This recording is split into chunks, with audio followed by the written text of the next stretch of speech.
สบายดีพี่น้องเขาต้อนรับกระสูส่องทิปแช่หนอด้วยพี่น้องสบายดีมื้อนี้วันที่10ตุลา2025หรือว่าเดือนนี้ก็เป็นเดือนแห่งวันครูพี่น้องมื้อนี้เฮากลับมาที่โรงเรียนประถมแซงเจริญซองหรือว่าโรงเรียนบ้านน้องที่เพราะว่ามื้อนี้เนาะพี่น้องทางธนาคารที่ว่าเพิ่นได้ช่วยหลังคามื้อนี้เพิ่นจะมามอบให้ทางโรงเรียนแล้วก็ทางเฮาก็มีส่วนร่วมนอกจากนั้นก็ยังมีคนอื่นๆที่ว่าเพิ่นมีส่วนร่วมเนาะคือทีมงานนี่ก็มาแนะนำตั้งนาแม่นางทอมสันกับพ่อไม้ทอมสันเนี่ยที่ว่าเพิ่นให้เงินมา 2,000 เหรียญในการสวยเรื่องโรงเรียนแห่งนี้พี่น้องแต่ว่าที่เขาจ่ายไปกับประมาณเท่าใดก็ 50,000 ป้ายกว่าบาทเนาะซื้อใหม่ 30,800 แล้วก็ซื้ออลูสิ่ง19,000ป้าย 22,240 บาทรวมทั้งหมดแล้วก็มีน็อตมีตะปูนั่นนี่เป็นอยู่ 22,240 บาทหรือว่ารวมๆกับประมาณ 50,000 ป้ายกว่าบาทถ้าเป็นเงินกีบก็ประมาณ15ล้านป้าย35ล้านประมาณ35ล้านป้ายกว่ากีบพี่น้องเพิ่นก็คือสิสรุปเป็นเงินกีบเนาะสำหรับงบประมาณที่ว่าทางแม่นางพ่อไม้เพิ่นให้มาตอนนี้แม่นที่จ่ายไปแล้วแต่ว่ายังเหลืออยู่ประมาณ10,000พี่น้องแต่ว่ารอเพิ่นมอบหลังคาแล้วเฮาจังสิดำเนินต่อไปเดี๋ยวมื้อนี้เพิ่นก็จัดสถานที่สำหรับที่จะต้อนรับเนาะทางธนาคารเพิ่นมามอบ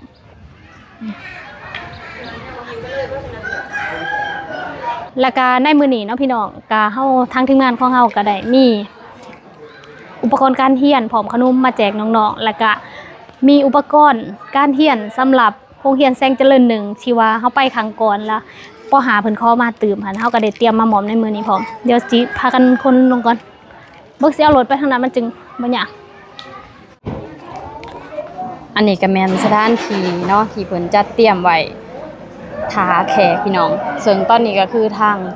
ธนาคารเนาะเพิ่นก็ยังเดินทางมาบ่ทันฮอดพี่น้องเพราะว่าเพิ่นก็ค่อนข้างว่ามาไกลเนาะจากสวรรณเขต70กว่ากิโลพุ่นพี่น้องสิมาร่วมงานมื้อนี้เนาะก็เลยว่ายังบ่ทันได้เริ่มเนาะตอนนี้ก็ประมาณ 10:00 นพี่น้องทีมงานเฮาก็กว่าสิได้มาก็คือแวะซื้อเครื่องซื้อของอีหยังต่างๆเนาะเพราะว่าเมื่อวานนี้หั่นเกี่ยวข้าวเบิดมื้อพี่น้องก็เลยบ่ได้เกี่ยมเนาะก็เลยมาเกี่ยมแต่มื้อนี้เนาะอันนี้เพิ่นก็มีนี่เนาะผ้าควันเนาะเกี่ยมไว้มัดแขนให้แขกแล้วก็ผู้ที่หวมขึ้นเนาะอ้วนหน่อยเพิ่นมากินนำกันเลยครูอาจารย์เพิ่นก็มาถามหมดเลยเนาะกินนำกันนู่นเลยเอาโต๊ะกลางแดงเฮานี่เด้เอาโต๊ะกลางโต๊ะแดงเฮาและกลางโลด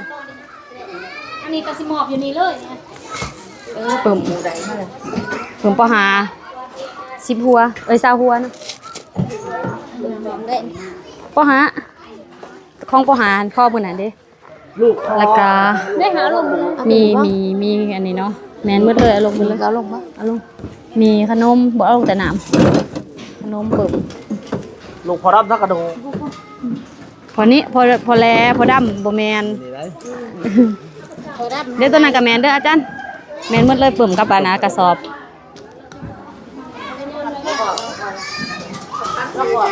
พ่อแม่ประชาชนเพิ่นก็มาร่วมงานกันเนาะขอบคุณ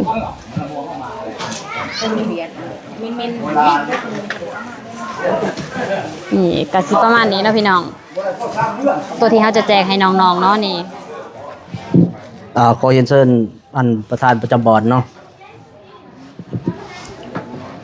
สำหรับวันนี้เนาะถือว่าเข้าสู่พิธีเลยเนาะจะขอยินดีเนาะต้อนรับทั้งธนาคารสาขาธนาคารแห่งสปป.ลาวเฮาเนี่ยเนาะและก็ขอแสดงความยินดีต้อนรับทั้งทานน้องเจ้าเมืองเพิ่นและก็ทางหัวหน้าการศึกษาที่มาร่วมในวันนี้แล้วก็พร้อมด้วยทีมงานของยูทูบเบอร์ทิปแชนแนลที่มาร่วมในวันนี้กษันก่อนอื่นขอเฮียนฐานบุรณาถวรรณราชคณะประจำพักเมืองห้องเจ้าเมืองสวนบุรีที่นับถือเฮียนฐานกรกันสัญลินกรรมการพักเมืองหัวหน้าของการศึกษาและกีฬาเมืองที่นับถือเฮียนฐานพนวันจุมมณีราชห้องหัวหน้าสาขาธนาคารแห่งสปป.ลาวที่นับถือเฮียนฐานโพทองวงไส้ห้องหัวหน้าสาขาธนาคารแห่งสปป.ลาวที่นับถือเฮียนฐานนางทิพย์ตะพรสัญลินแล้วก็มีมาตรฐาน คณะของการอ้อมคางแขกที่เชิญฐานยิ่งฐานชายที่นับถือและฮักแพงทั้งหลายข้าพเจ้าสื่อคำสดนำสวรรค์เนาะเป็นจะตั้งพิธีในมื้อนี้และรับหน้าที่เนาะเป็นจะจัดตั้งพิธีในมื้อนี้เนาะจุดประสงค์ในการเต่าร่วมในมื้อนี้แม่นการมอบหับอลูซิงแล้วก็โครงหลังคาโรงเรียนที่นะครับการช่วยเหลือจากภาคส่วนต่างๆเนาะโดยเป็นเกียรติเข้าร่วมในครั้งนี้ข้าพเจ้าขอนำเสนอทานบุรณาถวรรณราชคณะประจำภาคเมืองห้องเจ้าเมืองชลบุรีก็เป็นเกียรติเข้าร่วมที่จะนำเสนอทานกรกันสัญญลินคณะกรรมการภาคเมืองหัวหน้าของการศึกษาและกีฬาเมืองก็เป็นเกียรติเข้าร่วมทานพนวันจุมมณีราชห้องหัวหน้าสาขาธนาคารแห่งสปป.ลาวก็เป็นเกียรติเข้าร่วมทานโพทองวงไส้ห้องหัวหน้าสาขาธนาคารแห่งสปป.ลาวก็เป็นเกียรติเข้าร่วมตั้งนาคณะธนาคารแห่งสปป.ลาวสาขาสวรรณเขตแล้วก็มีทานนางทิพย์ราพรสัญญลินเจ้าของช่องยูทูบเบอร์ทิพย์เชอร์แนลก็เป็นเกียรติเข้าร่วมมีประธานหัวหน้าของการคณะของการอ้อมคางตั้งนาผู้ให้ทุนจากธนาคารแขกที่มีเกียรติยิ่งซ้ายและคณะพัฒนาการศึกษาขั้นบ้านพร้อมด้วยพ่อแม่ประชาชนครูอาจารย์น้องนักเรียนก็เป็นเกียรติเข้าร่วมกษันเพื่อปฏิบัติตามเวลาก็ประชุมในมื้อนี้ขอถือเป็นเกียรติเยี่ยนเชิญฐานในบ้านเนาะขึ้นผ่านบทรายงานการก่อสร้างขอเยี่ยนเชิญก่อนอื่นก็สบายดีทั้งหมดเนาะบรรดาการนำขันสูงของเมืองตลอดหอดแม่ประชาชนและครูอาจารย์ขันบาทข้าพเจ้าแนะนำตั้งนาการจัดตั้งของบ้านขอขึ้นผ่านบทสรุปโดยย่อในการก่อสร้างโรงเรียนมูลประถมบ้านแสงเจริญน้องที่ นายบ้านใดกล่าวว่าบ้านน้องที่หรือว่าปัจจุบันแม้นกลายเป็นบ้านแสงเจริญ2เป็นบ้านหนึ่งที่ขึ้นกับเมืองชนบุรีแขวงสวรรณเขตซึ่งห่างจากตัวเมืองประมาณ12กิโลเมตรบ้านแห่งนี้ติดกับหลายหมู่บ้านเช่นบ้านดงนางามบ้านสะอาดซึ่งปัจจุบันแม่นบ้านแสงเจริญบ้านดงเทพบ้านโพไซคุณและบ้านดงวายมีเนื้อที่ทั้งหมด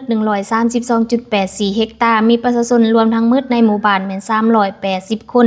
ยิ่ง169 คนมีจำนวน74หลังคาเรือนจำนวน92ครอบครัวประชาชนภายในบ้านมีอาชีพเฮ็ดนาเลี้ยงสัตว์และปลูกพังมีโรงเรียน1แห่งรวมในนี้มีโรงเรียนอนุบาลและโรงเรียนประถมป .1 ฮอดป .4 ในปัจจุบันมีนักเรียนของอนุบาล23คนเป็นหญิง12คนโรงเรียนสันประถมป .1 ฮอดป .4 จำนวน35คนในนี้มีหญิง11คนรวมทั้งหมดแม่น58คนหญิง29คนครูสอนทั้งหมดมีจำนวน4คนหญิง4คนโรงเรียนประถมแต่ก่อนได้สร้างตั้งขึ้นในปี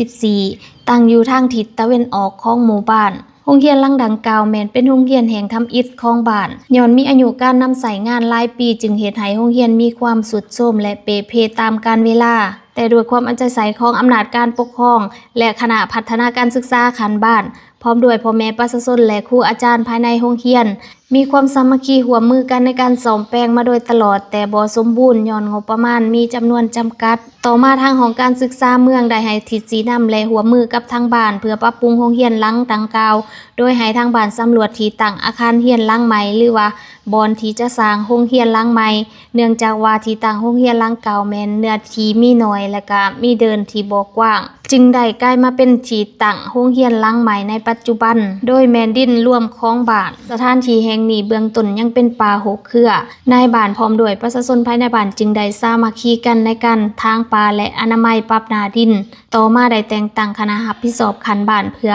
สอกหาหรือว่าระดมทุนเพื่อมาก่อสร้างโรงเรียนหลังใหม่พร้อมกับเฮ็ดบัญชีรายรับรายจ่ายการจัดตั้งปฏิบัติดำเนินการก่อสร้างในเบื้องต้นอำนาจการปกครองบ้านคณะบ้านพ่อแม่ประชาชนภายในบ้านได้ซื้อเสาอาคารโรงเรียนเป็นจำนวน39ต้นหินทราย10 เมตรก่อนปูนซีปิซิมัง20 กระสอบและไม้โค้งหาง หลังคาอาคารโรงเรียนเป็นจำนวน84เซนรวมมูลค่าเริ่มต้นการบุกเบิกสถานที่เสาอาคารหินทรายปูนซีเมนต์และไม้โครงหลังคาเป็นจำนวนเงินคิดไหลทั้งหมด70ล้าน9แสน50,000กีบตัวเมือง3ระยะการก่อสร้างพื้นฐานโครงล่างของอาคารโรงเรียนมีขนาดล่วงยาว35เมตรล่วงกว้าง8เมตรระเบียง2เมตรเสาอาคารของโรงเรียนมี39ต้นก่อสร้างด้วยกรรมกรแรงงานร่วมของบ้านโรงเรียนดังกล่าวได้มีการช่วยเหลือในระยะก่อสร้างโครงหลังคาจากภาคส่วนต่างๆเช่นสังกะสีอลูซิงปั่นล่มแผ่นพาเซล่าบุลล่องเล็กตะปูและน็อตตะปูยิ่งแผ่นอลูซิงไม้โครงหลังคามีดังรายชื่อดังลุ่มนี้ 1. ธนาคารกลางแห่งสปปลาวสาขาแขวงสะหวรรณเขตมีจำนวนเงินเป็นมูลค่า35ล้าน725,000 กีบ 2. ย่าแม่นางและพ่อไหมทอมสันจากอเมริกาโดยผ่านนางทิพย์ดาพรชัญญลินเจ้าของช่อง YouTube ยูทูบเบอร์ทิพย์ชาแนลเป็นผู้ประสานงานเป็นจำนวนเงินสวยเหลือ35ล้าน8,200,000 กีบ 3. เกินลงทองเมืองสระบุรีเป็นมูลค่า1ล้านกีบ 4. ท่าวลาสายบุญคุณธรรมส่องยูทูบเบอร์เป็นมูลค่า1ล้านกีบโดยแม่ง4ขอสะดวกและขอยุ่งยากในบทเรียนที่ถอดถอนได้ไปขอจบขอขอบใจ อันเป็นบทสรุปของทางผ่านในบ้านแสงเจริญเป็นจริงเนาะเพื่อให้ไทย กระตุกกระตักนิดหน่อย พระพุทธของเราปฏิบัติตาม บ่อยากอันนั้นปานใด ก็เป็นเขาเรียกเชิญผ่านห้องวนาห้องวนาสาขาธนาคารแห่งพุทธวราชขึ้นเขาลืมกันเรื่อยๆแหละตามหมอกอาคารเฮียนก็เรียกเชิญ ก่อนอื่นข้าพเจ้าขอตั้งหน้าให้คณะนำสาขาธนาคารแห่งสปปลาวภาคกลางแขวงสวนเขตพร้อมด้วย5หน่วยภาคที่ขึ้นกับคณะภาคหักฐานธนาคารและ3องค์การจัดตั้งมหาชนเนาะซึ่งมีสาวหนุ่มแม่หญิงกรรมบาลทั้นก็ขอแสดงความขอบใจอย่างสูงมายังการนำของเมืองโดยสมเป็นของการกีฬาศึกษาที่การและกีฬาเมืองชลบุรีอำนาจการปกครองบ้านคณะอำนวยการหรือว่าพร้อมด้วยครูอาจารย์โรงเรียนประถมหนองทีที่ได้ต้อนรับและเอื้ออำนวยความสะดวกในด้านสถานที่ในการจัดตั้งพิธีการมอบรับการช่วยเหลือสุขยุ่งสังคมโรงเรียนประถมหนองทีในมื้อนี้นะพวกข้าพเจ้าก็มีความรู้สึกภาคภูมิใจที่ได้มีโอกาสมาช่วยเหลือโรงเรียนประถมหนองทีในมื้อนี้เนาะซึ่งว่าการช่วยเหลือในครั้งนี้ก็เนื่องในโอกาสเป็นวันสร้างตั้งสาขาธนาคารแห่งสปปลาวครบรอบ15 ปีแล้วก็วันสร้างตั้งธนาคารแห่งสปปลาวครบรอบ57 ปีซึ่งพวกข้าพเจ้าก็ได้ตกลงกันว่าจะเฮ็ดกระบวนการช่วยเหลือสังคมกระบวนการกีฬาพวกข้าพเจ้าก็ได้เฮ็ดซึ่งเป็นการเฉลิมฉลองนะวันสำคัญต่างๆของธนาคารแห่งสปปลาวของพวกเราแล้วก็ได้พากันสร้างกระบวนการในครั้งนี้ก็ได้รับการช่วยเหลือจาก3องค์การจัดตั้งมหาชนอยู่ในธนาคารแห่งสปปลาวธนาคารธุรกิจนำเนาะบรรดาวัตถุปัจจัยที่ได้นำมาช่วยเหลือในครั้งนี้ถึงว่าจะบ่หลายแต่พวกข้าพเจ้าก็ได้ระดมมาทั้งเบิดมีมูลค่า35,720,000 กีบซึ่งได้มาจากธนาคารแห่งสปปลาวธนาคารการค้าต่างประเทศลาวมหาชนธนาคารพัฒนาลาวธนาคารส่งเสริมกสิกรรมและธนาคารนโยบายที่เคลื่อนไหวอยู่ในแขวงสวรรณเขตของพวกเขานี้เนาะพวกข้าพเจ้าก็ได้ระดมนำไอ้น้องพนักงานบ่ว่าจะเป็นวัตถุปัจจัยออกกันผู้ละเล็กละน้อยเนาะการจัดตั้งขบวนการมอบรับเครื่องสุขยุ่งช่วยเหลือสังคมของโรงเรียนประถมหนองทีในข้างนี้เนาะอาจจะบ่ทันตอบสนองได้ความมีความต้องการ ทั้งหมดของทางโรงเรียนยังบ่ทันเต็มส่วนเนาะแต่ก็เป็นน้ำจิตน้ำใจของคณะพวกเฮาเนาะพร้อมด้วยพนักงานแขนงการธนาคารของพวกเฮาโดยเฉพาะเป็นคณะพักการธนาคารแขวงสวรรณเขตที่ได้เสียสละทรัพย์สินส่วนตัวเพื่อประกอบส่วนก่อนในกระบวนการของพวกเขาในครั้งนี้นะฉะนั้นขอต่างหน้าให้คณะน้ำพร้อมด้วยพนักงานของแขนงการธนาคารแขวงสวรรณเขตขอมอบการชุบนิ้วช่วยเหลือสังคมให้โรงเรียนประถมหนองที่ในครั้งนี้ให้คณะอำนาจการปกครองบ้านนี้พร้อมด้วยครูอาจารย์นี่และน้องนักเรียนของโรงเรียนประถมหนองที่ให้ได้มีความสะดวกสบายในการเรียนการสอนของครูอาจารย์และก็น้องนักเรียนเฮ็ดให้น้องนักเรียนทุกๆคนอยู่นี่เนาะได้กลายเป็นนักเรียนเก่งและก็เป็นนอแนงที่ดีของชาติและก็เป็นผู้สืบทอดภารกิจปกปักรักษาสร้างสรรค์พัฒนาประเทศชาติในต่อหน้าเนาะสั้นมาเฮานี้เนาะโอกาสอันสง่าราศีนี้สั้นก็อีกเทื่อนึงเนาะขอขอบใจนำทุกภาคส่วนเนาะที่ได้ให้การร่วมมือเฮ็ดให้เฮาสามารถมุงหลังคาโรงเรียนสถานที่แห่งนี้จนสำเร็จเสร็จสิ้นไปได้อย่างสมบูรณ์เนาะถึงว่าเขาจะเริ่มต้นแต่ในเดือนมิถุนาเป็นต้นมานอนว่าสภาพดินฟ้าอากาศเนาะหาเฮ็ดให้การก่อสร้างมุงหลังคาโรงเรียนของเฮาก็ล่าช้ามาจนมาฮอดมื้อนี้จนสำเร็จเนาะก็บ่เป็นหยังแต่ว่าเฮาก็มีความเป็นจิตหนึ่งใจเดียวกันพากันช่วยเหลือกันจึงได้เฮ็ดให้มีหลังคาในมื้อนี้สั่งสุดท้ายนี้ข้าพเจ้าก็อวยพรใส่มาแด่คณะประธานเนาะบรรดาอำนาจการปกครองบ้านรวมถึงพ่อแม่ประชาชนแล้วก็น้องนักเรียนที่เข้าร่วมกองประชุมหรือว่าพิธีมอบรับเครื่องช่วยเหลือในมื้อนี้เนาะจงมีสุขภาพเข้มแข็งแข็งแรงปราศจากโรคภัยไข้เจ็บมีความผาสุกในชีวิตส่วนตัวและครอบครัวขอบใจก่อนอื่นก็เฮียนทั้งคณะการนำทั้งเมืองเฮียนคณะการนำทั้งธนาคารแล้วก็แสดงความนับถือมันยังครูอาจารย์แล้วก็หักแพงพ่อแม่พี่น้องประชาชนแล้วก็น้องๆนักเรียนที่เข้าร่วมข้าพเจ้ามีชื่อว่านางทิพย์พรไสยลินซึ่งเฮ็ด2 YouTube มาตั้งแต่2019แล้วก็ได้มาเคลื่อนไหวสวยเลือกสังคมก็คือในปี2020เริ่มแรกก็แม่นทั้ง FC เพิ่นแนะนำเพิ่นอยากสวยโรงเรียนบ้านเกิดของเพิ่นก็เลยว่าเป็นผู้ประสานงานให้เพิ่นหลังจากนั้นก็เคลื่อนไหวเป็นต้นมาจนฮอดปัจจุบันซึ่งผ่านมานี่ก็คือว่าเรื่องสวยเลือสังคมเป็นต้นก็คือการสร้างโรงเรียนลังทำอิฐและแม่นเป็นโรงเรียนประถมบ้านดอนม่วงเมืองซองคอนแขวงสวรรณเขตอันนั้นเป็นโรงเรียนประถม5 ห้องก็ได้ทุนมาจากอเมริกาแล้วก็ฝรั่งเศสแล้วก็หลายบอนโรงเรียนต่อมาก็เป็นโรงเรียนประถมบ้านบึกดงเมืองจำพรแขวงสวรรณเขตและอีกโรงเรียนหนึ่งที่สำคัญก็คือโรงเรียนประถมโนนสว่างที่ทางทีมงานก็ได้คนควาย5 งบมาจาก FC ทั้งหมดแม่น100 ป้ายกว่าล้านกีแล้วก็มีโรงเรียนแซงเจริญนี้โรงเรียนบ้านแซงเจริญ1คือได้ทุนมาจากอเมริกาแล้วก็ประเทศอื่นโดยมีแม่นางทอมสันแล้วก็พ่อไม้ทอมสันแล้วก็มีพ่อทองสวัสดิ์ที่ว่าเพิ่นเป็นผู้ค้นคว้าหรือว่าหาทุนมาก็ได้สำเร็จเป็นโรงเรียนอนุบาล2 ห้องหลังจากนั้นแล้วพ่อไม้เพิ่นได้เสียชีวิตบ่ทันเท่าใดเดือนก่อนนี้แล้วเพิ่นน่ะมีจุดประสงค์ว่าอยากก่อสร้างหลายโรงเรียนแต่ว่าเพิ่นได้เสียชีวิตไปแล้ว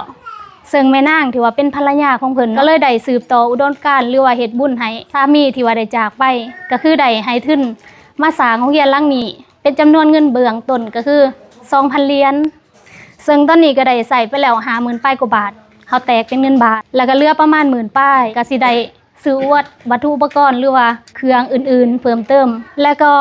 แม่นางเพิ่นก็ได้เว้ามาเนาะเพิ่นว่าสิให้มาก่อสร้างห้องน้ำอยู่นี่อีกขอเสียงตบมือสมเสริญบ่ตื่นเต้นโดยและการนอกจากนี้ก็ยังสิให้การสวยเรือแต่ละขั้นตอนไปแต่ว่างบนี้สิบ่ได้มาบัดเดียวแต่ว่าสิทยอยมาหลายโรงเรียนบางหลังก็ได้ทั้งหมดเลยบางหลังก็ได้ทยอยมาซึ่งทางทีมงานนี่แหละแม่นเป็นตัวแทนในการประสานงานซื่อๆที่ว่างบประมาณที่ได้มานี่ก็ได้ใส่ในโรงเรียนตามจุดประสงค์ที่ว่าเพิ่นให้มาปีนี้ก็เป็นปีที่5แล้วในจุดประสงค์ของการสวยเรือนี่ก็คือที่ได้เว้าไปกับเป็นผู้ประสานงานให้ทาง FC ที่ว่าอยู่ต่างประเทศเพิ่นได้ให้การสวยเรือเพิ่นถึงว่าจะไปอยู่ต่างประเทศหรือว่าไปอยู่บ่อนที่สุขสบายบ่อนที่เจริญแล้วแต่ว่ายามใดก็ยังเป็นห่วงเป็นใยทางน้องๆนักเรียนหรือว่าประเทศลาวของเฮาอยู่เพิ่นก็เลยได้ส่งเสริมทางด้านการศึกษานี้ซึ่งนอกจากสร้างโรงเรียนนี่เพิ่นก็ยังมอบเป็นอุปกรณ์การเรียนก็หลายบอนและก็หลายเทื่อ แล้วเพิ่นก็เคยลงมาโรงเรียนลังเจริญหนึ่งที่ว่าเขาเคยสร้างนั้นหลายเถื่ออยู่เนาะพ่อบ้านเนาะโดยแล้วก็นอกจากมื้อนี้ทางทีมงานก็ยังได้มีปึ้มแบบเฮียนให้โรงเรียนประถมแซงเจริญหนึ่งที่ว่าครั้งก่อนเฮาได้ไปมอบแล้วครั้งหนึงให้สันป.3แล้วเพิ่นขอมาเป็นสันป.5อีกก็เลยได้นำมามื้อนี้แล้วก็มีอุปกรณ์การเรียนแล้วก็ขนมให้น้องๆนักเรียนในมื้อนี้เป็นมูลค่าอยู่2,550,000หรือว่าเป็นเงินจาก FC มาก็คือ2ฐานจากเมกาจากไอ้ต้อม100เหรียญแล้วก็จากฝั่งไทย500 บาทเงินจากพี่วิละเนาะอันนี้แม่นทั้งหมดที่อย่าเว้าในมื้อนี้ก็ประมาณนี้ขอแสดงความขอบใจหลายๆ เจ้าสวัสดีทั้งพ่อแม่พี่น้องเนาะสันก่อนอื่นขอเฮียนทั้งคณะประธานกองประชุมที่เคารพนับถืออย่างสูงเฮียนประธานจากธนาคารแห่ง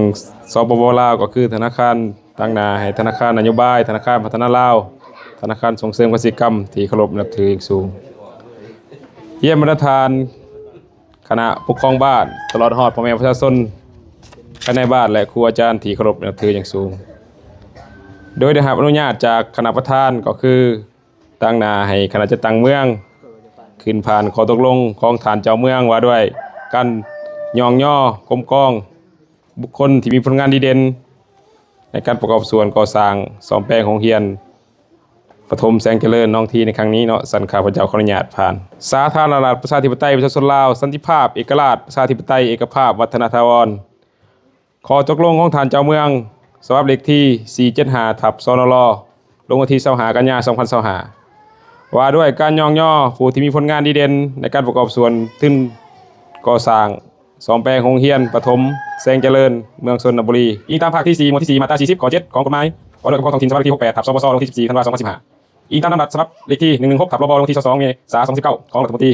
ว่าด้วยการแข่งขันย่องย่ออิงตามคำแนะนำเลขที่03ลงที่26กรกฎาคม 2019ของกระทรวงภายในว่าด้วยการแข่งขันย่องย่อเจ้าเมืองตกลงมาตรา1เห็นดีตกลงย่องย่อให้แก่กรมกองและบุคคลที่มีผลงานดีเด่นในการประกอบส่วนก่อสร้างซ่อมแปลงโรงเรียนประถมแสงเจริญเมืองชนบุรีดังละเอียดดังรูปนี้ 1. สาขาธนาคารแห่งสปป.ลาวภาคกลางแขวงชนเขต 2. ธนาคารการค้าต่างประเทศลาวมหาชนแขวงชนเขต 3. ธนาคารนโยบายสาขาแขวงชนเขต 4. ธนาคารพัฒนาลาวสาขาแขวงชนเขต 5. ธนาคารส่งเสริมเกษตรกรรมสาขาแขวงชนเขต 6. ทานังทิพย์ดาพรสัญญลินมาตรา2มอบให้ภาคส่วนที่เกี่ยวข้องพร้อมการจัดตั้งพิธีมอบหับอย่างสมเกียรติถูกต้องตามระเบียบหลักการมาตรา3ขอตกลงฉบับนี้ผู้ศักดิ์สิทธิ์นับแต่มนุษย์เส้นเป็นต้นไปเส้นและประทับตราหักษาการเจ้าเมืองสุบินหลวงด้วงฉันเผื่อปฏิบัติตามวาระของการสรรเสริญหรือว่าการย่องย่อกลมกองผู้ที่มีผลงานดีเด่นและในการประกอบส่วนนี้สัตว์ข้าพเจ้าขอเรียนเสนอ 1. สาขาธนาคารแห่งสปป.ลาวภาคกลางแขวงชนเขต 2. ธนาคารการค้าต่างประเทศลาวมหาชนสาขาแขวงชนเขต 3. ธนาคารนโยบายสาขาแขวงชนเขต 4. ธนาคารพัฒนาลาวสาขาแขวงชนเขต 5. ธนาคารส่งเสริมเกษตรกรรมสาขาแขวงชนเขต 6. ทานังทิพย์ดาพรสัญญลินออกยืนต่อหน้าทั้งคณะประธานเนาะเพื่อมอบใบย่องย่อของฐานเจ้าเมืองเนาะขออนุญาตเรียนเชิญเป็นเกียรติมอบใบย่องย่อของฐานเจ้าเมืองในครั้งนี้ข้าพเจ้าขออนุญาตเรียนเชิญฐานปุรนาควรรณราชกรรมการประจำพรรคเมืองห้องเจ้าเมืองให้เกียรติมอบเนาะขออนุญาตเรียนเชิญ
มื้อนี้ข้าพระเจ้ารู้สึกเป็นเกียรติอย่างยิ่งที่ได้ตั้งหน้าให้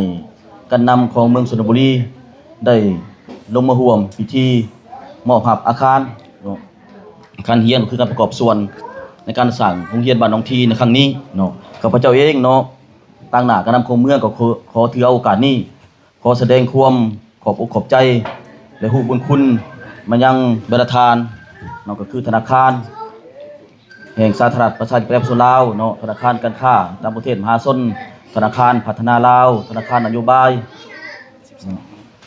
ธนาคารส่งเสริมกิจกรรมเนาะที่ได้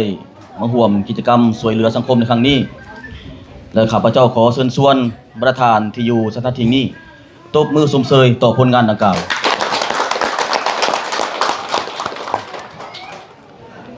ประธานที่นับถือหลักแพงเนาะประธานก็คงจะรู้แล้วเนาะข้อมูลข่าวสารเกี่ยวกับทางเวียกการศึกษาเฮานี้เพราะว่าในระยะผ่านมาก็คือปัจจุบันปรากฏการณ์ขาดแคลนครูนอกนักเรียนปาระการเรียนเนาะอันนี้แม่นปรากฏมีในทั่วประเทศเว้ารวมเนาะเว้าเฉพาะก็คือแขวงสวรรณเขตก็คือเมืองชลบุรีนี้เมืองชลบุรีพวกเฮาก็บ่น้อยหน้าเนาะเรื่องน้องนักเรียนปาระการเรียนตามทันหัวหน้าการศึกษารายงานอยู่ว่าติดในระดับประเทศเนาะบ่แม่นนักเรียนเก่งได้ปาระเนาะประธานครูอาจารย์เฮาก็คือสิฮู้ดีเนาะสาเหตุดังกล่าวนั้นเนาะมันก็มาจากหลายปัจจัยบ่ว่าจะเป็นปัญหาทางด้านเศรษฐกิจการเงินเนาะทั้งภายในและต่างประเทศกระทบใส่พวกเฮานี้เนาะสภาพแวดล้อมของเมืองการไปการมาถนนหนทางโรงเรียนเนาะเว้าร่วมแม่นพื้นฐานโครงหลังทางด้านการศึกษาบ่ดึงดูดเนาะให้น้องนักเรียนคือเห็นและอาคารโรงเรียนแต่ละบ่อนเนาะบางบ่อนก็ดีบางบ่อนก็จบงามบางบ่อนก็สุดโทรมเนาะเฮ็ดให้น้องนักเรียนผู้ปกครองก็บ่อยากส่งลูกเข้ามาเรียนเนาะบางคนก็เอาลูกไปเฮ็ดเวียกเฮ็ดงานนำไปหัวไปสวนบางคนก็อุ้มไปทำงานอยู่ต่างประเทศเนาะเอาไปและการทำมาหากินเนาะย้อนสภาพดังกล่าวแล้วจะเห็นปรากฏการณ์เฮามีการปาระการเรียนบางกรณีบางโรงเรียนครูปาระการสอนทิศหนึ่งขึ้นดอกเทื่อหนึ่ง2เทื่ออันนี้ขออนุญาตนำหัวหน้าการศึกษาก็คือบรรดาครูเนาะที่สอนในเมืองชลบุรีเท่านี้อันนี้เว้าตามสภาพความเป็นจริงเนาะจุเฮาจะบ่ได้ตัวกันได้บ่ได้ปิดบังกันได้เนาะคันว่าบางบ่อนก็ดีสอนดีสอนเก่งเมืองชลบุรีเท่านี้เนาะบางโรงเรียนก็จบงามได้รับการสร้างสาพัฒนาและบางบ่อนก็ยังบ่ทันทั่วถึงอิงแสดงงบประมาณเนาะการจัดสรรงบประมาณทางกระทรวงศึกษาแผนกศึกษาก็คือเมืองชลบุรีเท่านี้ก็บ่ทั่วถึงประธานกันสั่นแล้วเนาะพวกเฮาจะได้ระดมนะนำสังคมเนาะก็คือแขวงเฮานี้ท่านเจ้าแขวงเพิ่นก็ออกข้อตกลงได้ประธานว่าด้วยกันมีส่วนร่วมของสังคมต่อเวียกงานการศึกษาก่อนวัยเรียนและชั้นประถมศึกษาเนาะก็คือพวกท่านได้รับรู้เนาะก็สิแม่นมีการสุขยู่จากขันเทิงเนาะจะความตื่นตัวต่อการมีส่วนร่วมของสังคมเนาะที่ว่าประธานมาประกอบส่วน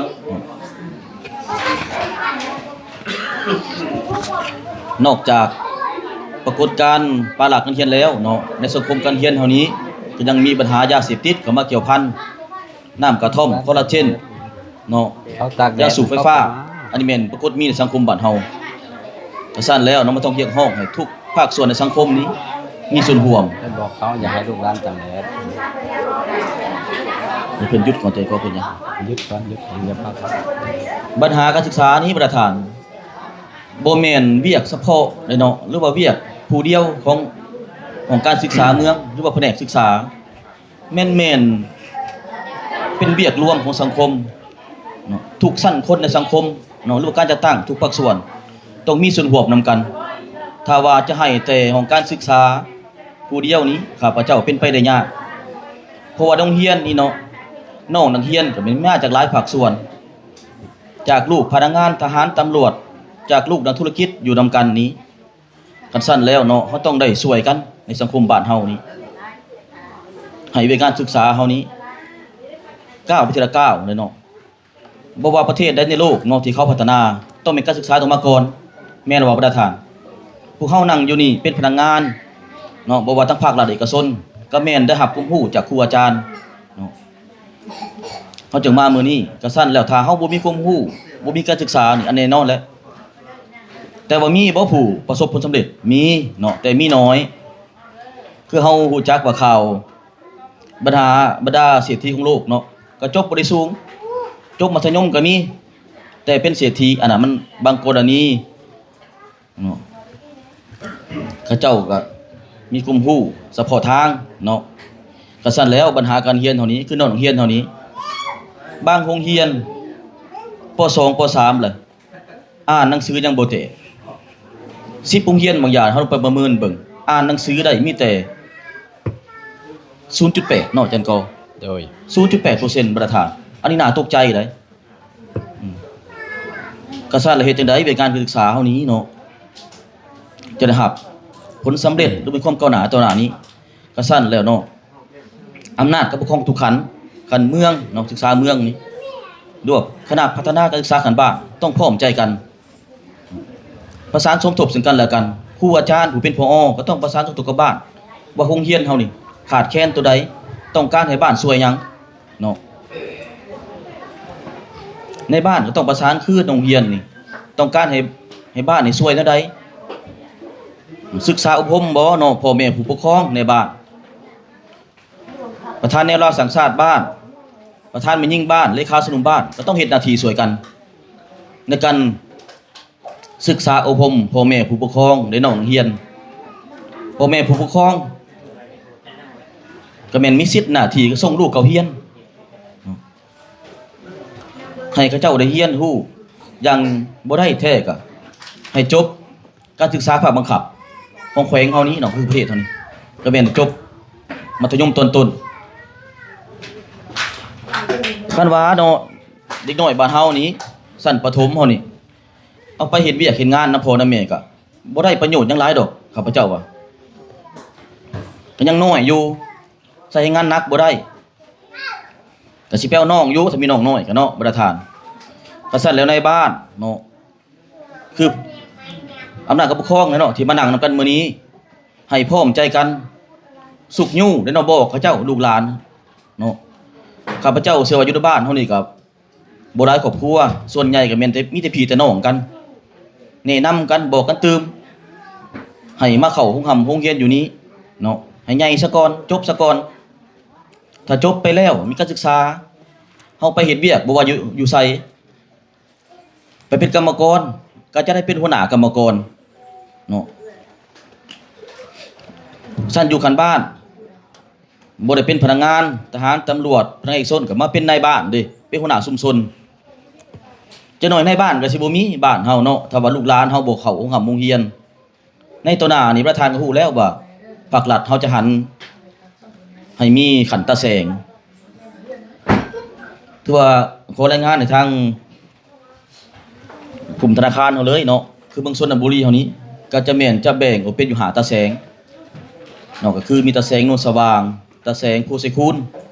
คือว่าบ่อนที่เฮาอยู่ในบ้านแสงเจริญนี่เนาะแม่นจะขึ้นกับตะแสงโคไซคูนเนาะจันกอ โดย ตะแสงที่3แม่นตะแสงโนนหังมีตะแสงที่4ก็คือตะแสงหนองบัวลาวและตะแสงที่5แม่นตะแสงตะไวลำถวย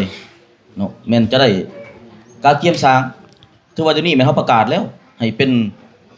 คณะภาคฐานกลุ่มบ้านจาก9กลุ่มบ้านมันเหลือเป็น5บัดเนาะตามเฮาจะเกี่ยมสร้างตะแสงนี้ก็ซั่นแล้วเฮ็ดจังได๋เนาะการสร้างตะแสงเฮานี้มันจะได้บรรลุตามจุดประสงค์เป้าหมายการสร้างตะแสงคือนี่เนาะบ่แม่นว่าเฮากลับคืนระบบเก่าได้ประธานเพราะว่าในประเทศอ้อมข้างเฮ้ยเนาะเขามีบ่ได้ตะแสงไทยเขามีตะแสงเนาะประธานแม่นแล้วว่าไทยมีเวียดนามเขาก็มีกัมพูชาก็มีจีนก็มีเขาเว้าจีนเนี่ยตะแสงเขามันกลัวอยากว่ากลัวแขวงเนาะคือเวียดนามเขาจะก็โฮมขันแขวง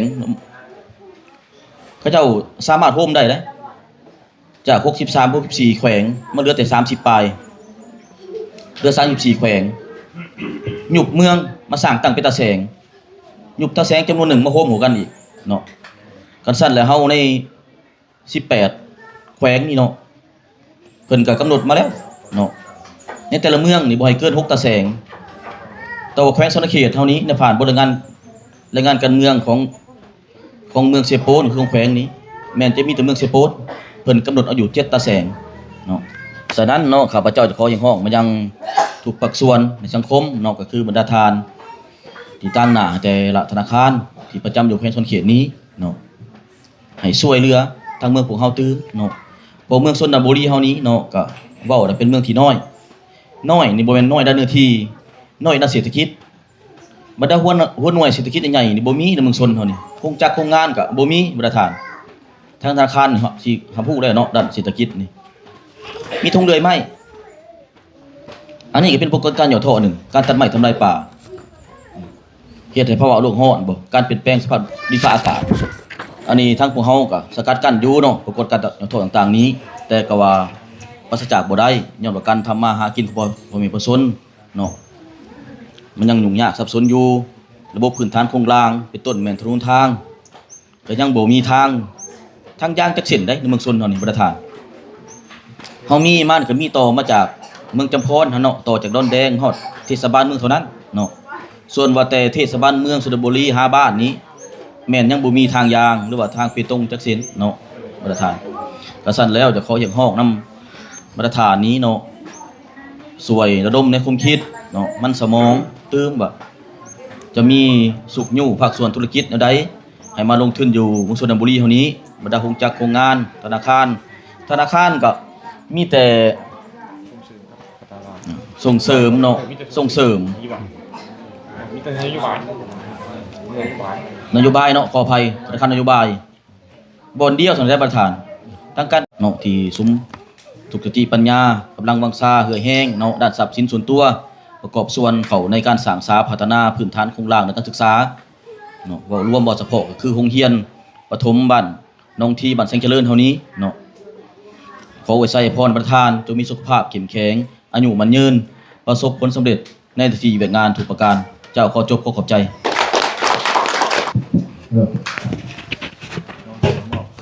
นั่นเป็นการกล่าวคำประวัติของการเมืองข้าพเจ้าได้นำจะตั้งพิธีขอครับเอาคำประวัติก็เจอของทางเพื่อจะตั้งปฏิบัติในตอนนั้นเชิญบรรดาครูของเราเนาะรวมมัดเป็นสกิลพยานมัดแอลเพิ่นเมียนเนาะเพื่อเป็นการหัดแนนความสามัคคีแล้วก็หัดแนนเพื่อให้เพิ่นสอกแรงไล่หับมาสู่โรงเรียนของพวกเฮาเนาะเพื่อให้โรงเรียนของพวกเฮาสำเร็จ19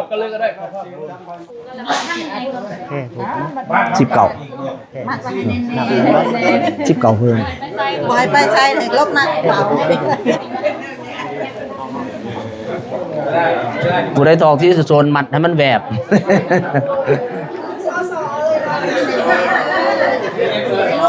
ถือว่าทั้งบ้านพวกเฮาบ่มีหยังเนาะมีแต่ของขวัญเล็กๆน้อยๆเนาะก็ผูกมัดหัดแนนความสามัคคีเมียนเนาะจากนั้นแล้วก็เชิญรวมบาสีผูกแขนแล้วก็รวมผ้าขาวสามัคคีเนาะ หลังจากเสร็จสิ้นพิธีทางการแล้วก็ทางบ้านเพิ่นก็มีพิธีผูกคอต่อแขนให้ทางอาผู้มาให้ทุนนะพี่น้องสาวกตกก็เชียวขอเจ็บขอโซขอเจ็บโตและปวดท้องขอพี่น้องพกถอยเอาความไปเมื่อตาเวียนตกนกเขานอนคอนเขากำดำเขาเขียวพีแล้วมาตาพีแตกไม่คอนเข่าแดกหัวผีคอยจะปัดเกาะหายให้มันด่วนใกล้นี้บ่ให้เรือยางข้างวางไปทางใหม่เบิ่งนะไฟลุกขึ้นพัดนั้นบ่ให้นี้ไปเมื่อตาเวียนตกนกเขานอน1 2 3 4 5 6ตกไปเชียวขอเจ็บขอโซขอเจ็บโตและปวดท้องเอาสาธุเอาเขามาสาด้วยวันนี้บ้านก่อนเขาจับเลยเอาสา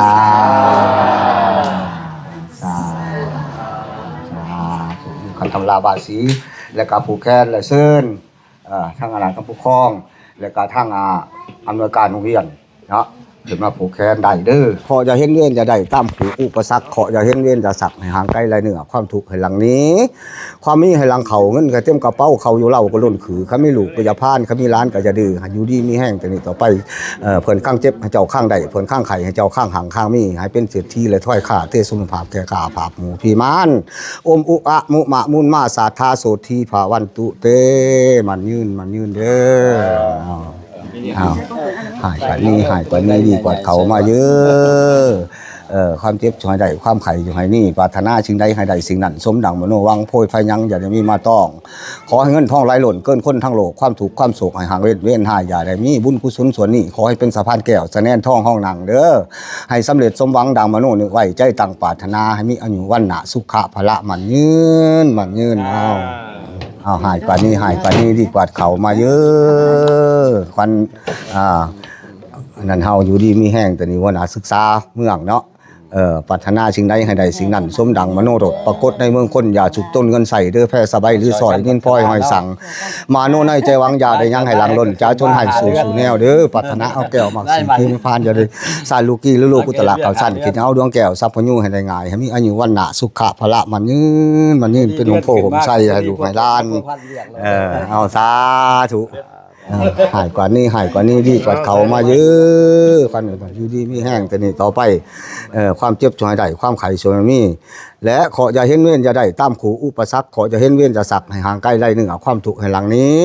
ความมีให้หลังเขาเงินให้เต็มกระเป๋าเขาอยู่เหล่าก็ล้นคือให้มีอายุวันนะสุขะพละมันยืนเด้อหายกว่านี้ดีกว่าเขามาเยอะคันเจ้าอยู่ดีมีแห้งแต่นี่ต่อไปความเจ็บช่วยได้ความไข่ช่วยมีคันเพิ่นข้างเจ็บให้เจ้าข้างได้เพิ่นข้างไข่ให้เจ้าข้างห่างข้างมีและแต่นี่ต่อไปปรารถนาสิ่งใดขอให้ได้สิ่งนั้นสมดังมโนรสปรากฏในเมืองคนอย่าถูกจนเงินใส่แพ้สบายหรือซอยนินพลอยหอยสั่งมโนในใจหวังอยากจะยังให้หลังล้นจะจนให้สู่แนวเจ้าสิปรารถนาเอาแก้วหมากสีพวกมีพานจะได้สร้างลูกกี้หรือลูกกุตละเก่าสั้นคือยังเอาดวงแก้วทรัพย์พญูให้ได้ง่ายเด้อให้มีอายุวันนะสุขะพละมันยืนจุดเล็กของตัวมือเล็กหายกว่านี้ดีกว่าเขามาเยอะพันอยู่ดีมีแห้งไปแล้ว100 ล้านให้เลย100 ล้านที่หมายมาหอแล้วให้อยู่เสวยสุขอันตรายภัยทุกข์อย่าโดนมาใกล้ความเจ็บกับความไข่ให้นี้ใกล้ตังแสนโหดโทษอย่าพลาดม่านอย่าต้องแต่นี้ต่อไปให้มีอายุวันนะสุขะพละมันยืนเด้อยับเข้ามาหายกว่านี้ดีกว่าเขามาเยอะอยู่ดีมีแห้งต่อไป800 ล้านฐานะสิ่งใดให้ได้สิ่งนั้นสมดังมโนวังโพยพายังอย่าได้มีมาต้องคอยเงินทองไหลหล่นเกินคนทั้งโลกความทุกข์ความโศกให้ห่างเว้นหายอย่าได้มีให้มีอายุวันนะสุขะพละมันยืน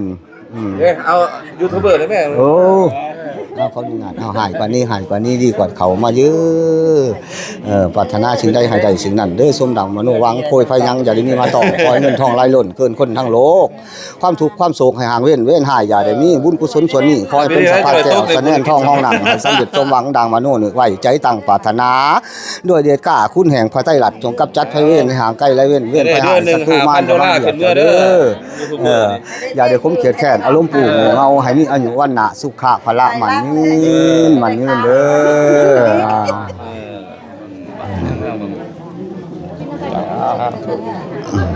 กินนมกันบ่สุขภาพแข็งแรงเด้อทำอีทิปตั้งใจจะตัดวิดีโอบ่ให้ยาวเกิน30 นาทีแต่ว่าได้มาเบิ่งคลิปคืนได้มาฟังคลิปได้ฟังฐานห้องเจ้าเมืองเพิ่นให้คำโอวาทก็รู้สึกว่าเป็นข้อมูลที่ดีหลายและก็เป็นประโยชน์เหมาะแก่การที่จะเอาไปเผยแพร่ต่อทิปอยากให้ผู้ปกครองนักเรียนพ่อแม่ประชาชนและก็ครูอาจารย์ได้ฟังอย่างที่ทิปได้ยินปัญหาที่น้องๆนักเรียนปละการเรียนหรือว่าอยู่เรียนก็ถือว่าเป็นปัญหาที่ใหญ่ในเมืองลาวในปัจจุบันนี้การที่จะแก้ไขปัญหานี้ได้ก็ต้องอาศัยความร่วมมือจากหลายภาคส่วนคือดังการจะสร้างโรงเรียนหลังหนึ่งให้สำเร็จก็บ่แม่นเรื่องง่ายต้องอาศัยความร่วมมือจากหลายฝ่ายหรือว่าหางบประมาณมาจากหลายบอนคือดังคำสุภาษิตประโยคนึงที่ในครูเคยสอนไว้ก็คือไม้ลำเดียวล้อมหัวบ่ไขว้ไผ ไผบ่พร้อมแป้งบานบ่เฮืองเฮ็ดเวียกหลายคนยอมบ่เมื่อยเท่ากับเฮ็ดเวียกคนเดียวอย่างแน่นอนสุภาษิตนี้ได้ยินแต่สมัยยังน้อยจนตอนนี้ก็ยังบ่เคยลืมเลยมื้อนี้ก็รู้สึกดีใจที่ได้รู้จักและก็ได้พบกัลยาณมิตรใหม่ก็ถือว่าเป็นเรื่องราวดีๆที่เกิดขึ้นในมื้อนี้และก็รู้สึกดีใจที่ว่าโรงเรียนหลังนี้ก็ได้รับความร่วมมือจากหลายภาคส่วนบ่ว่าจะเป็นธนาคารที่ว่าเดินทางมาในมื้อนี้ก็หาธนาคารด้วยกันแล้วก็ขอบใจงบประมาณจากแม่นางและก็พ่อไม้ทอมสันขอบใจคณะการนำของเมืองของการศึกษาและก็ที่สำคัญก็คือการนำขันบ้านพร้อมด้วยพ่อแม่ประชาชนที่ประกอบทางด้านทุนทอนของตนเองและก็ทางเป็นแรงงานก่อสร้างด้วยตนเองอันลดพรค่าใช้จ่ายในภาคส่วนของสร้างอันนี้ก็คือความสามัคคีทั้งหมดของทุกภาคส่วนสำเร็จภารกิจของมื้อนี้แหละพี่น้องก็คือการมอบหลังคาอลูซิงนั่นเองเพราะว่าทางธนาคารนี่เพิ่นช่วยภาคส่วนหลังคามาแต่ว่าทางเฮานี่ก็ยังสิได้สืบเนื่องต่อไปรอท่าให้แบบว่าเพิ่นดำเนินการต่อไปแล้วก็จังสีมาใส่บวงนั้นอีกก็คือบวงต่อไปนี่ก็สิเฮ็ดเป็นพื้นสื่อเล็กเฮ็ดพื้นเนาะก็คอยติดตามตอนต่อไปก็ดีใจที่ว่าโรงเรียนหลังนี้นอกจากที่ว่ามีทาง FC ทีมหรือว่าทางทีมงานเฮาแล้วก็ยังมีภาคส่วนทางธนาคารแล้วก็ภาคส่วนเกินโฮงทองแล้วก็สายบุญอีกคนหนึ่ง YouTube สายบุญแต่ว่าทิพย์ก็บ่เคยเห็นสายบุญคนนี้เนาะก็ถือว่าหลายภาคส่วนช่วยกันมามื้อนี้ก็มีทั้งห้องเจ้าเมืองแล้วก็มีทั้งหัวหน้าของการศึกษาเมืองแล้วก็มีทั้งภาคส่วนธนาคารหลายภาคส่วนด้วยกันที่ว่าได้มาในมื้อนี้ก็ดีใจพี่น้องที่ว่าโรงเรียนหลังนี้ก็มีส่วนร่วมจากหลายภาคส่วนหลายฝ่าย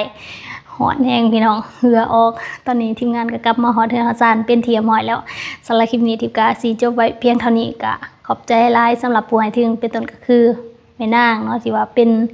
ผู้ที่ให้ทุนหรือว่าให้งบประมาณมาผ่านทางทิพย์ขอบใจทางภาคส่วนธนาคารแล้วก็ผู้มีส่วนร่วมนำกันทุกคนแล้วก็เป็นแรงงานก็แม่นชาวบ้านเนาะที่ว่าเป็นสร้างเป็นผู้ก่อสร้างด้วยตนเองก็ถือว่าในส่วนนั้นถ้าแม่นจ้างสร้างนี่ก็มื้อหลายเติบอยู่พี่น้องแต่ว่าทางบ้านนี่เพิ่นสามัคคีกันดีก็เลยรุดพ้นจำนวนดังกล่าวนั้นไปก็ถือว่าเป็นผลงานของบ้านเช่นกันสำหรับคลิปนี้ทิพย์ก็สิจบไว้เพียงเท่านี้ฝากพ่อแม่พี่น้องกดไลค์กดแชร์เป็นกำลังใจให้ทิพย์พร้อมด้วยทีมงานแล้วก็ผู้มีส่วนร่วมทุกคนเลยนะพี่น้องเจอกันใหม่ในคลิปหน้าสวัสดี